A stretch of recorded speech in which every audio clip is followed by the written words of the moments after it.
கேரள மாநிலம் வயநாட்டில் கடந்த 10 நாட்களாக பொதுமக்களை அச்சுறுத்தி வந்த புலியை வனத்துறையினர் கூண்டு வைத்து பிடித்தனர். வயநாடு கல்பெட்டா பகுதியில் கடந்த சில நாட்களாக வீடுகளில் வளர்த்து வந்த செல்லப்பிராணிகள் மாயமானது குறித்து அப்பகுதி மக்கள் வனத்துறையினருக்கு தகவல் அளித்தனர்.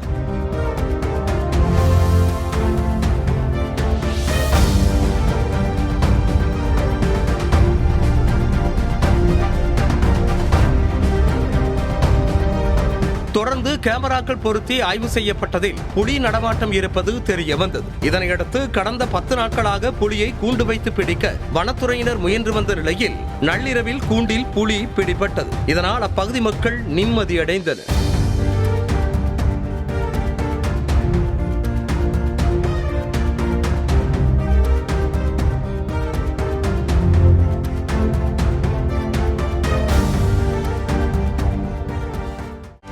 செய்திகளை உடனுக்குடனும் துல்லியமாகவும் தெரிந்து கொள்ள சப்ஸ்கிரைப் பண்ணுங்க.